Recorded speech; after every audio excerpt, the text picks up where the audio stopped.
오늘 주신 말씀 의지해서 오실 그이가 당신이 오니까 하는 말씀입니다.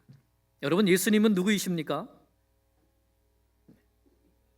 예수님은 하나님의 아들이십니다.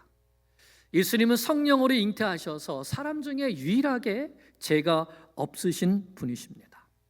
예수님은 십자가로 우리를 죄와 사망에서 구원하신 구원자이십니다. 예수님은 부활하심으로 사탄의 권세를 짓밟으신 승리자이십니다. 예수님은 우리에게 영원한 생명을 주시는 생명의 주이시고 영원토록 우리를 떠나지 아니하시고 우리와 함께 하시는 임마누엘 하나님이십니다. 이 예수님이 나의 주, 나의 하나님이십니다. 우리가 예수님께 대한 이 신앙 고백을 분명히 하면서 이 세상 가운데 이 예수님을 증거하는 하나님의 자녀들 될 수 있기를 간절히 축원합니다. 아멘. 그런데 이 예수님께 대한 사람들의 반응이 어제나 오늘이나 똑같습니다.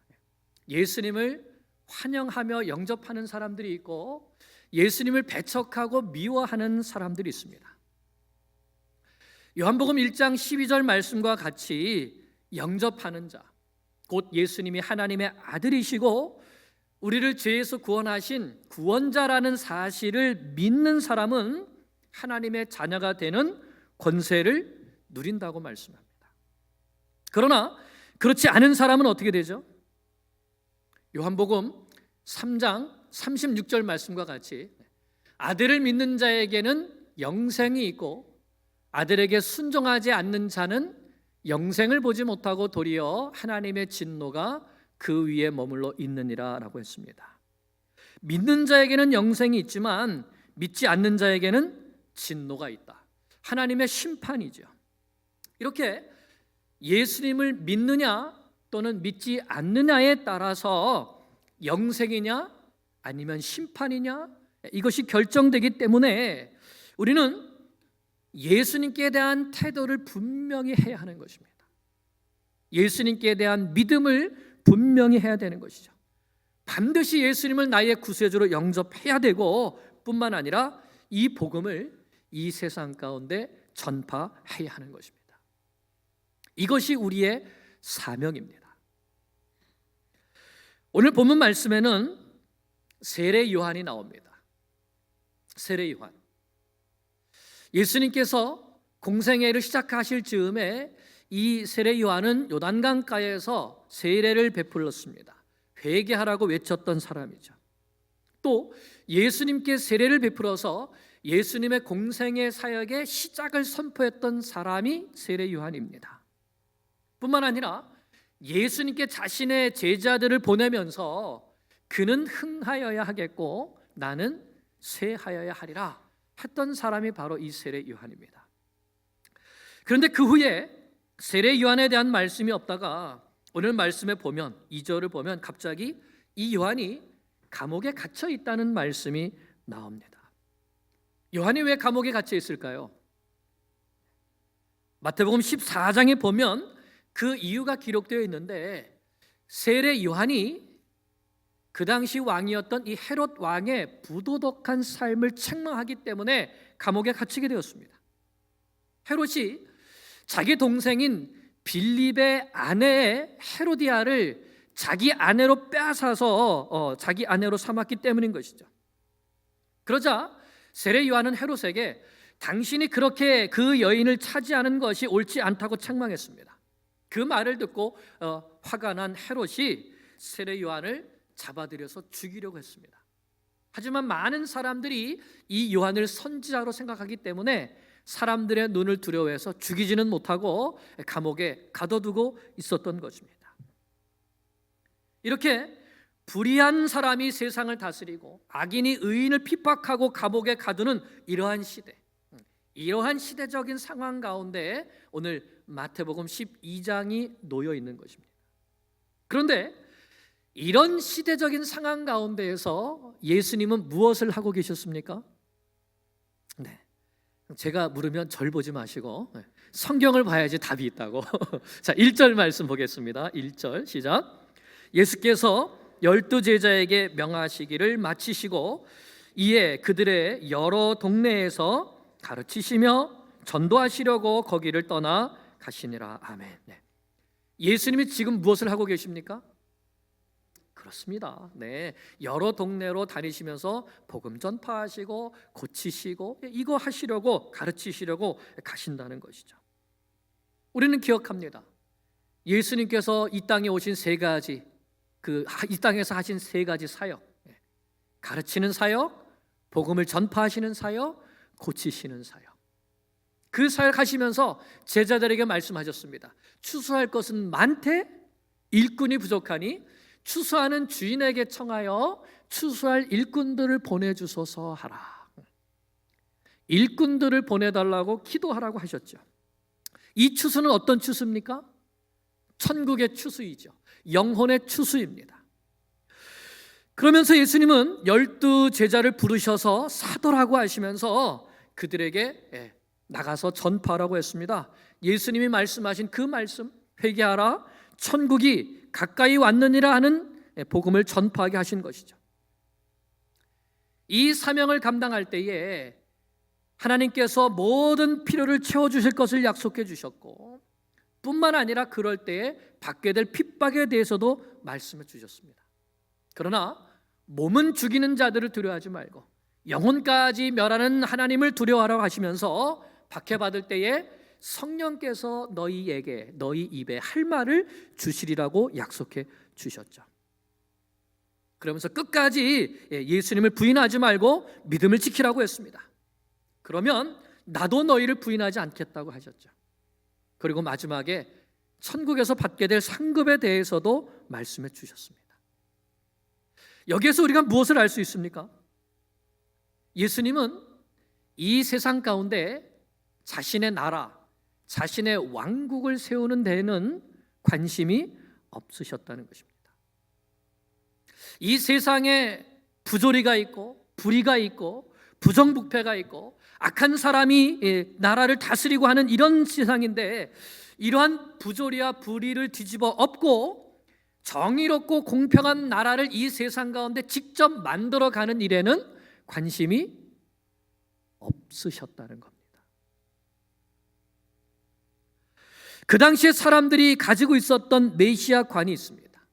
메시아가 오시면 불의하고 부도덕한 이 헤롯 왕과 같은 사람을 내쫓고, 우리를 억압하고 있는 로마를 내쫓고 이스라엘 땅에 새 나라를 세워서 그 나라, 그 왕과 함께 우리가 전 세계를 다스리게 될 것이다 라는 이런 메시아관을 가지고 있었습니다. 그런데 메시아로 오신 예수님은 그들이 가지고 있었던 메시아관과는 전혀 상관이 없으셨다라는 것입니다.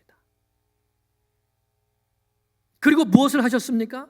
예수님은 한결같이 천국 복음을 전파하시고 하나님의 말씀을 가르치시고 병들고 약한 자들을 고치시는 일을 하셨다는 것입니다. 여러분, 이것이 우리에게 무엇을 가르쳐 줄까요?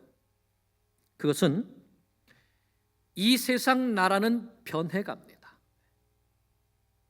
점점 종말을 향해서 간다고 하는 것은 점점 더 악해져 간다는 것이죠. 이 세상 나라가 어떻게 변해가든지 우리가 한결같이 감당해야 될 사명이 무엇인가 하는 것입니다.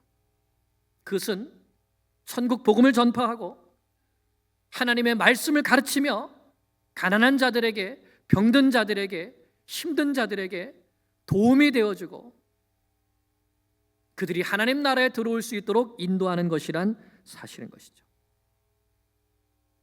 아니, 세상이 이렇게 불의하고 악한 자가 득세하는데 고작 우리 그리스도인들이 해야 하는 것이 복음을 전파하고 하나님의 말씀을 가르치고 병든 자들을 고치고 약한 자들을 보듬어주는 이 하나님의 말씀대로 살아가는 것뿐이란 말입니까? 그렇다는 것입니다. 분명히 그렇습니다. 우리 조금 더 말씀을 보겠습니다. 이런 불의한 시대 가운데 예수님께 실망한 사람이 있었는데 그 사람이 바로 세례 요한이었던 것 같습니다. 세례 요한이 예수님께 실망한 것 같습니다. 왜 그럴까요? 2절 3절을 보겠습니다. 2절 3절 요한이 옥에서 그리스도께서 하신 일을 듣고 제자를 보내어 예수께 여짜오되 오실 그이가 당신이오니이까 우리가 다른 일을 기다리오리이까. 지금 세례 요한은 어디에 있습니까? 감옥에 갇혀 있습니다. 감옥에 갇혀 있다 보니까 예수님께 대해서 듣는 소식이 아마 좀 제한적이었을 겁니다. 제자들이 찾아와서 전해주는 소식이나 들을 수 있었겠죠. 또 아마 제자들에게 예수님 뭐 하시는가 알아보라 할 때도 자신이 묻고 싶었던 것을 물었을 겁니다. 그런데 제자들이 와서 세례 요한에게 대답해 주는데 지금 예수님이 무엇을 하고 계시냐라고 했는데 뭐라고 대답해 줬을까요? 그들이 기대하는 메시아가 있습니다. 그런데 제자들이 와서 대답해 주는 것을 보니까 뭐라 그랬을까요? 저는 이렇게 대답했을 것 같아요. 예수님이 지금 무엇을 하고 계시냐? 아무것도 안 하고 계시는데요? 이렇게 대답했을 것 같습니다. 왜요? 자신들이 기대했던 메시아, 그 메시아가 오시면 하실 거라고 기대했던 그런 일들을 전혀 하고 계시지 않기 때문인 것입니다. 그들은 예수님이 메시아가 맞다면 당당하게 헤롯을 찾아가서 헤롯의 잘못을 책망하시고 뿐만 아니라 그를 왕위에서 끌어내리시고 자신이 왕이 되어서 로마도 쫓아내고 이스라엘 나라의 정의를 회복하고 이런 나라로 만들어갈 공평과 정의의 나라를 세울 그런 왕으로 믿었는데 아무 일도 안 하고 계시는데요? 라고 하는 거죠. 예수님은 맨날 사람들에게 천국 복음을 전파하시고 가난한 사람, 병든 사람, 귀신 들린 사람을 찾아가셔서 고쳐주시는 일만 하고 계시는 것입니다. 그러니까 정말 이분이 메시아가 맞나 하는 고민을 누가 하고 있는 겁니까? 세례 요한이 하고 있는 겁니다. 오실 그이가 메시아가 당신이십니까? 아니면 우리가 다른 분을 기다려야 됩니까? 이런 질문을 예수님께 했던 것입니다. 왜요? 내가 생각하는, 우리가 생각하는 메시아와 다르다는 것입니다. 그래서 한편으로는 살짝 실망하기도 한 것 같습니다. 여러분, 여러분이 생각하는 메시아는 어떤 분이십니까? 예수님이 살아계시다면 오늘날 이 시대에 이 땅 가운데 우리 가운데 어떤 일을 행하셔야 한다고 생각하십니까? 대한민국을 또는 미국을 완전히 새롭게 하고 모든 불의와 악을 뽑아내고 공평과 정의가 강물처럼 흐르는 그런 나라를 만들 메시아입니까? 세례 요한이 이런 질문을 했던 것이죠. 그런데 요한의 이 질문에 예수님께서 이렇게 대답해 주시는 겁니다. 우리 4절 5절 말씀을 읽습니다. 시작. 예수께서 대답하여 이르시되 맹인이 보며 못 걷는 사람이 걸으며 나병 환자가 깨끗함을 받으며 못 듣는 자가 들으며 죽은 자가 살아나며 가난한 자에게 복음이 전파된다 하라. 예수님의 대답은 아주 간단했습니다. 무슨 말입니까? 나는 너희가 생각하는 또는 너희가 기대하는 그런 메시아가 아니다라는 말씀인 거예요. 나는 성경에 약속된 것을 그대로 행하는 메시아다라는 말씀입니다. 내가 메시아인 것을 확인하고 싶다면 너희가 바라고 너희가 기대하는 바를 내가 행하느냐 하지 않느냐 이것으로 판단하지 말고 성경에 하나님께서 약속해 주신 메시아가 오시면 하시겠다고 하신 그 일을 내가 하느냐 하지 않느냐 이것을 가지고 판단해야 한다는 것입니다. 다시 말하면 내 마음대로 너희가 원하는 메시아를 만들지 말고 하나님께서 약속하신 메시아를 기다리고 하나님께서 약속하신 메시아인가 확인하고 그가 맞다면 그를 영접하고 그를 믿어야 한다는 말씀인 것입니다. 그러면 성경의 메시아에 대해서 어떻게 예언했습니까? 오늘 예수님께서 하신 말씀이죠. 먼저 이사야 35장을 보면 메시아 시대에 대해서 이렇게 예언을 하고 있습니다. 35장 5절 6절 말씀인데 우리 같이 한번 읽어보겠습니다. 시작. 그때에 맹인의 눈이 밝을 것이며 못 듣는 사람의 귀가 열릴 것이며 그때에 저는 자는 사슴같이 뛸 것이며 말 못하는 자의 혀는 노래하리니. 예수님께서 하신 말씀이 뭐예요? 구약의 이사야 선지자 예언하기를 메시아가 오면 이런 일을 한다고 했는데 세례 요한에게 가서 알려줘라. 지금 그런 일이 이사야 선지자가 메시아에 대해서 예언했던 그 일이 나에 의해서 지금 여기에 일어나고 있다 하는 것이죠. 무슨 말씀입니까? 그러니까 내가 메시아가 맞다 하는 확증을 주시는 겁니다. 또 보겠습니다. 이사야 61장 1절입니다. 시작. 주 여호와의 영이 내게 내리셨으니 이는 여호와께서 내게 기름을 부으사. 여러분 이 말씀 기름을 부으사, 이게 무슨 말씀이죠? 이게 메시아라는 말씀입니다. 메시아가 무슨 뜻입니까? 기름 부음을 받은 자. 그리스도는 헬라어예요. 똑같은 의미입니다. 기름 부음을 받은 자. 누가 기름 부으셨어요? 여호와께서. 주의 영이 내게 내리셔서 여호와께서 내게 기름을 부으사. 이건 메시아가 하실 일이에요. 메시아예요. 그러면 이 메시아는 무슨 일을 하신다고요? 가난한 자에게 아름다운 소식을 전하게 하려 하심이라. 그런데 지금 예수님께서 뭐라 그러셨습니까?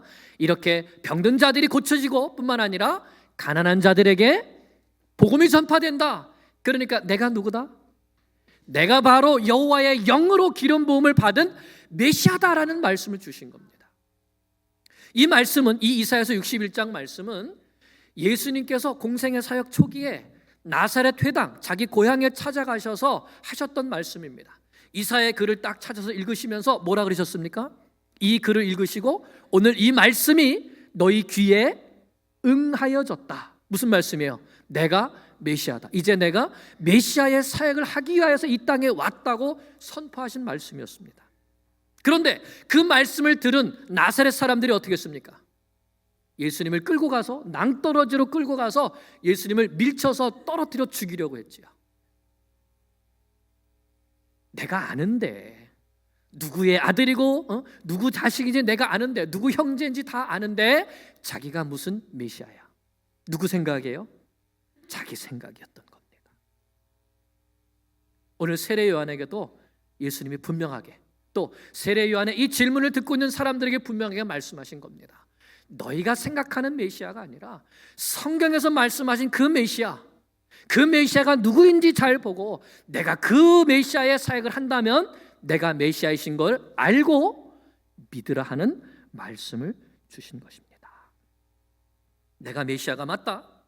그러나 너희가 생각하는 그런 메시아는 아니다 라고 하신 것이죠. 그리고 이렇게 말씀하십니다. 6절입니다.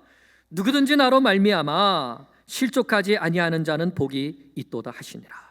이 말씀은 예수님 때문에 실족하는 사람도 있다는 겁니다. 왜 실족할까요? 내가 기대하는 예수, 내가 기도하는 메시아 때문입니다. 아니, 예수님이 지금 이렇게 불의한 세상인데 정치에 관심이 없으시다고? 공의에 관심이 없으시다고? 불의한 나라를 뒤집어 엎고 정의로운 나라를 만드는 일에 관심이 없으시다고? 네, 없으십니다. 아니, 예수 믿는 사람이, 기독교인이 대통령이 되고 하나님을 경외하는 사람이 대통령이 되어서 이 나라를 기독교 국가로 만들어야지 예수님이 이런 일에 관심이 없으시다고? 네, 없으십니다.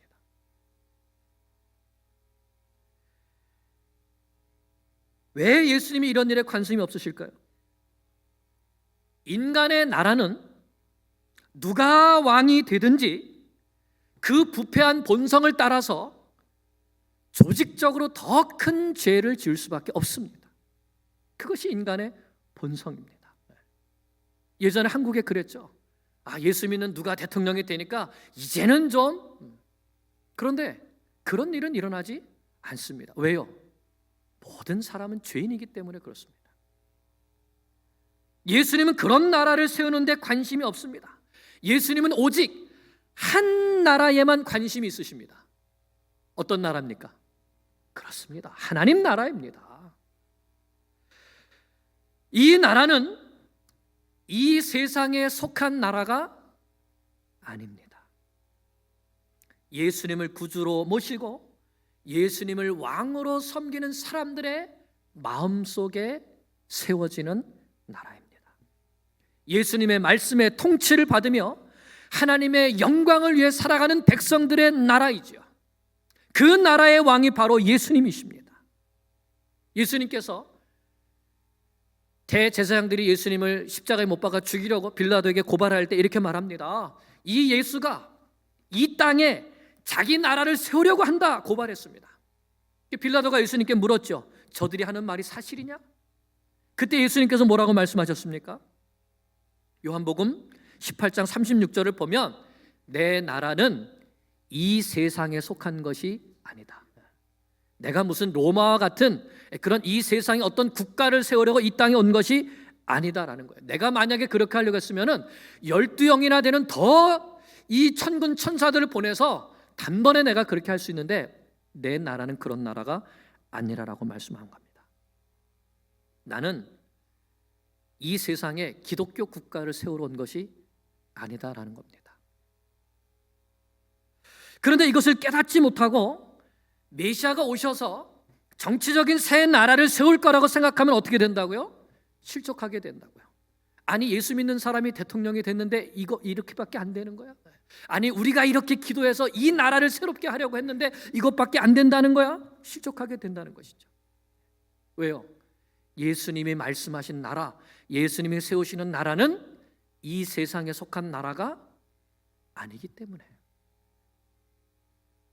그래서 요한의 제자들은 이 말씀을 가지고 요한에게 돌아갔죠. 가서 그대로 전했을 겁니다. 아마 요한은 예수님의 이 말씀을 듣고 분명히 예수님이 메시아신 것을 확신했을 겁니다.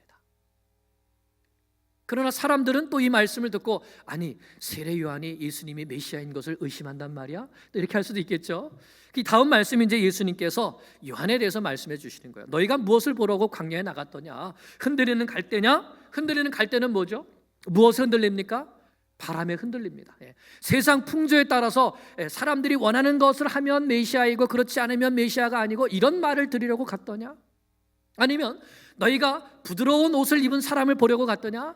그런 사람들은 왕궁에 있느니라. 너희가 나가서 무언가 변화시키고 또는 뭐 세상의 부귀영화 권세를 얻으려고 광야에 나갔더냐? 그런 것 아니지 않느냐? 그런 사람들은 왕궁에 있다. 그러면 왜 나갔더냐? 누구 보려고 나갔던 겁니까? 선지자를 보고 그 선지자의 외침을 듣고 회개하려고 나갔던 것 아니었습니까? 바로 그 말씀 주시는 것이죠. 옳다. 그가 선지자다. 세례 요한은 무엇을 선포했습니까? 회개를 선포했습니다. 각자 자기 죄에서 돌이키라고 하는 것을 선포했던 것이죠.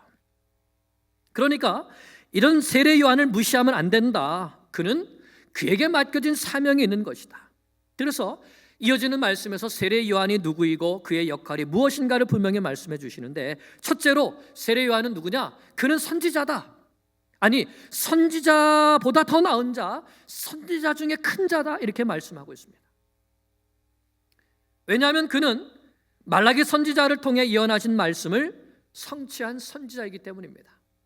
10절 말씀 보면 기록된 바 보라 내가 내 사자를 내 앞에 보내노니 그가 내 길을 내 앞에 준비하리라 하신 것이 이 사람에 대한 말씀이니라. 말라기 4장, 말라기 성경 맨 마지막에 나오는 말씀이죠. 구약 성경 맨 마지막에.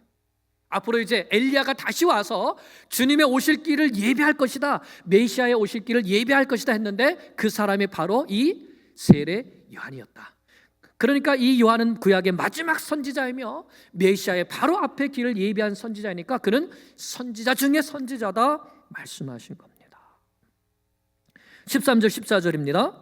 모든 선지자와 율법이 예언한 것, 이건 구약이죠. 이것은 요한까지니 만일 너희가 즐겨받을진대 오리라 한 엘리야가 곧 이 사람이다. 예수님께서 분명히 말씀해 주셨습니다. 세례 요한은 선지자다. 둘째로 예수님은 이 세례 요한의 역할이 있었는데 그것은 무엇인가? 천국의 문을 여는 것이었습니다. 세례 요한의 역할은 오실 메시아를 준비하는 선지자로서 천국의 문을 여는 것이었습니다. 그것은 바로 회개의 세례를 전파하는 것이죠. 세례 요한이 전파했던 메시지가 무엇이었습니까? 회개하라, 천국이 가까이 왔느니라. 예수님이 전파하신 메시지는요, 회개하라, 천국이 가까이 왔느니라. 천국의 문은 누구에게 열려집니까? 자기 자를 자복하고 회개하고 메시아이신 예수 그리스도를 믿는 자에게 열리는 것이죠. 오실 메시아를 선포하면서 회개를 촉구했던 이 엘리야, 이 세례 요한이야말로 천국의 문을 연 선지자였다는 것입니다. 그래서 뭐라고 말씀하시죠? 요한의 때부터 어떻게 됐다고요? 천국은 침노를 당한다. 12절 시작. 세례 요한의 때부터 지금까지 천국은 침노를 당하나니 침노하는 자는 빼앗느니라. 아멘. 무슨 말씀이죠? 자기 죄를 회개하고 메시아를 믿고 천국의 문을 두드리는 사람에게, 그 문을 두드리는 사람에게 그 문이 열려진다는 말씀이 아니겠습니까? 그래서 11절에 그에게 이런 상을 말씀한 것이죠. 그러나 천국에서는 여인이 낳은 자 중에 그보다 더 큰 자가 없다, 이런 말씀하셨는데, 그러나 천국에서는 극히 작은 자라도 그보다 크니라라고 했습니다. 세례 요한이 받은 그 영광이 그만큼인데 천국에서는 누구든지 세례 요한보다 크다고 하니까 이 말씀을 통해서 예수님을 그리스도로 믿고 주와 복음을 위해서 살아간 그 그리스도인들의, 우리 그리스도인들의 영광이 얼마나 더 크고 복된 것이겠습니까? 놀라운 것이죠. 이것이 우리가 받을 영광입니다. 그래서 예수님 잘 믿어야 되고 또 이 예수님을 전파해야 되는 겁니다. 이제 예수님은 한 가지 비유로 예수님이 메시아가 맞습니까? 라고 물어봤던 세례 요한의 질문에 대한 답을 마무리하십니다. 어린아이의 비유를 들었는데 어린아이들처럼 감정적이 되지 말고 자기중심적이 되지 말라는 말씀입니다. 우리 17절 같이 보겠습니다. 시작. 이르되 우리가 너희를 향하여 피리를 불어도 너희가 춤추지 않고 우리가 슬피 울어도 너희가 가슴을 치지 아니하였다 함과 같도다. 이건 아이들이 이제 장터에 이렇게 모여가지고 놀이를 하는 겁니다. 무슨 놀이를 하느냐? 결혼식 놀이를 하고 장례식 놀이를 하는 거예요. 그러니까 결혼식 놀이를 할 땐 뭘 합니까? 막 피리를 부는 거예요. 그런데 피리를 불면 어떻게 돼요? 결혼식 놀이니까 신랑 신부처럼 이렇게 막 해가지고 춤도 추고 막 해야 되는데 피리를 부는데도 춤추지 않는다는 겁니다. 장례식 놀이는요, 가슴을 치면서 아이고 아이고 하면 어떻게 됩니까? 다 가슴을 치면서 막 슬퍼하고 해야 되는데 그렇지 않는다는 거예요. 왜요? 아이들 소꿉놀이 할 때 보면 어떻게 합니까? 서로 잘 재밌게 놉니까? 티격태격 싸웁니까? 왜 싸우죠? 내가 이거 하고 싶은데 왜 너는 이거 하냐고. 뭐예요? 내 생각, 내 뜻과 맞지 않기 때문에 그런 것이죠. 예수님이 말씀합니다. 18절, 19절. 요한이 와서 먹지도 않고 마시지도 아니하며 그들이 말하기를 귀신 들렸다 한다. 그러니까 세례 요한은 먹고 마시지 않는다고 귀신 들렸다 그러고, 그 다음에 19절. 인자는 와서 먹고 마시며 말하기를 보라, 먹기를 탐하고 포도주를 즐기는 사람이요 세리와 죄인의 친구로다. 아니, 똑같은 일을 하는데 어때요? 한 사람은 귀신 들렸다 그러고 한 사람은 음식을 탐하고 죄인들하고 같이 있는 사람이니까 뭐라는 거예요? 죄인이라는 것이죠. 여기에 그들이 누굽니까? 한마디로 예수님을 메시아로 영접하지 않는 사람들이죠.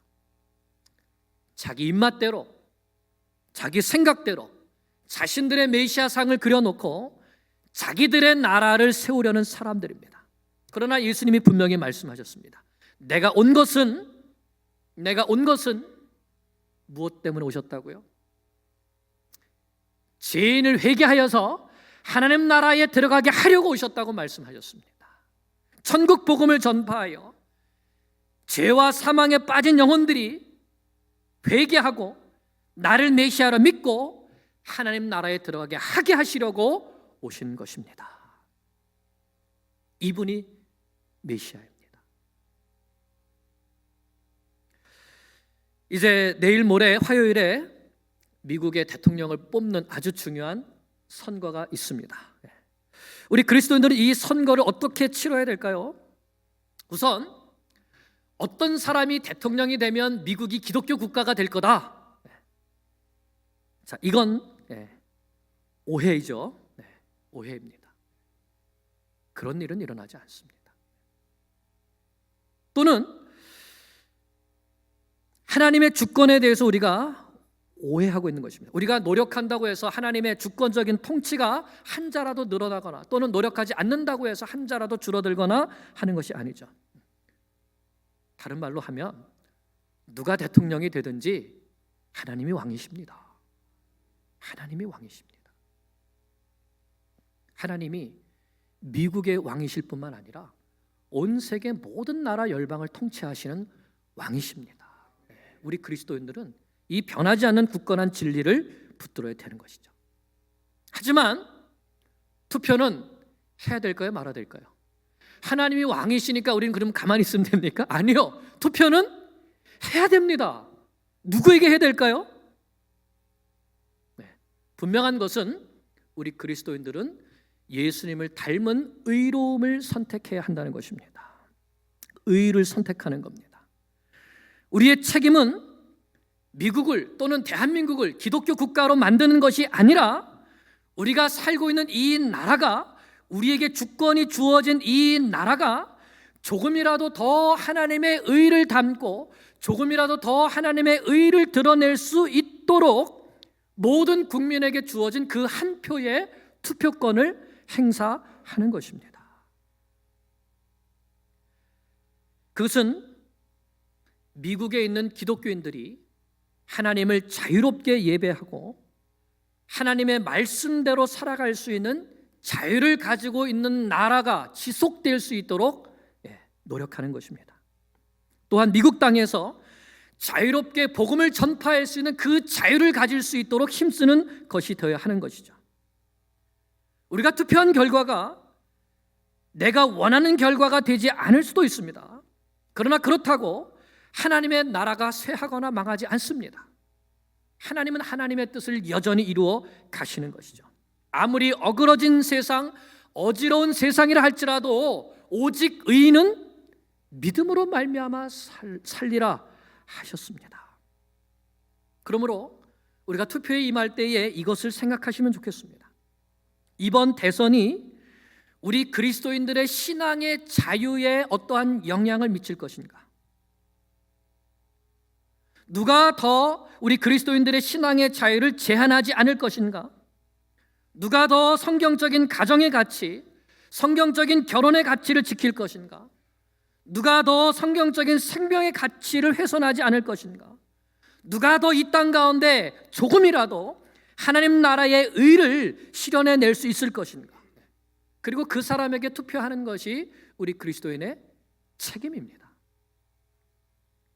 오늘 말씀에서 예수님은 자신이 메시아이심을 분명히 말씀해 주셨습니다. 예수님이 메시아이시고 그리스도이시고 왕이십니다. 그분이 우리의 왕이십니다. 그분이 영원부터 영원까지 통치하시는 것입니다. 이 예수님을 믿고 이 예수님의 통치를 받으며 살아가시는 주의 백성들 되시기를 바랍니다. 뿐만 아니라 이 예수님이 성경에 약속하신 메시아, 그리스도, 구세주, 만왕의 왕이심을 이 세상에 선포하며 살아가는 세례 요한보다 더 큰 자로 살아가는 주의 백성들 될 수 있기를 간절히 축원합니다. 기도드리겠습니다.